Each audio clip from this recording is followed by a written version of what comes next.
සුබ අලුත් අවුරුද්දක් යාවන 2020 අලුත් අවුරුදු සුබ අලුත් අවුරුද්දක් කියලා ප්‍රාර්ථනා කරන අතරේ මේ යුරෝපයේ තියෙන කටුක අත්දැකීමක් මම ඔයගොල්ලන්ට පෙන්වන්න යන්නේ. හිම වැටිලා තියෙනවා. පේනවද? හිම වැටිලා හැමතැනම තියෙන්නේ. දැන් සෙල්සියස් අංශක 9ට විතර වගේ ඍණ 9ට විතර වගේ තමයි උෂ්ණත්වය තියෙන්නේ. අපි බලමු ඉතින් මේ ඇත්තටම මේක මම පෙන්වන්න හේතුව වෙන්නේ අපේ ලංකාවේ ගොඩක් සහෝදරයෝ ඇවිල්ලා එළියේ වැඩ කරන ජොබ්ස් කරනවා. ඒ කියන්නේ කන්ස්ට්‍රක්ෂන් ජොබ්ස් වගේ. ඉතින් ඒ වගේ ඒවා කරනකොට මෙන්න මේ වගේ එන්වයරන්මන්ට් එකක මේ වගේ පරිසරයක ජොබ් එක කරන්නේ කොහොමද කියන එක ටිකක් හිතලා බලන්න වෙනවා.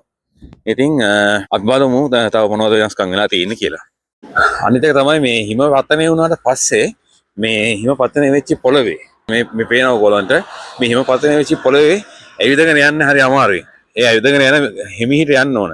ඉතින් මේ වගේ පයින් ඇවිදගෙන යන එකත් බොහොම අමාරුවෙන් යනකොට ඔයගොල්ලෝ හිතලා බයික් රයිඩ් වගේ ජොබ්ස් වලට ආපු අපේ සහෝදරයෝ කොහොමද මේ වගේ එන්වයරන්මන්ට් එකක මේගොල්ලෝගේ ජොබ් එක කරන්න කියලා එළියේ අනිත් එක මොටර් බයිසිකලේ ගිහිල්ලා ෆුට් බයිසිකලේ හරි මොටර් බයිසිකලේ හරි ගිහිල්ලා බ්‍රේක් එක ගැහුවට මේක බ්‍රේක් අහන්න මේක ඉස්සරහ යනවා. මමත් දැන් ඩිංගකට කලින් විදගෙන යද්දී අටෙන්ඩ් ගියා. මොකද එතන මම ඒ වගේ තන කවුත් අහුව පෙන්නන්න එතන මේ වතුර ෆ්‍රීස් වෙලා නමුත් අපිට පේන්නේ නැහැ වතුර ෆ්‍රීස් වෙලා කියලා. එතන ලිස්සනවා.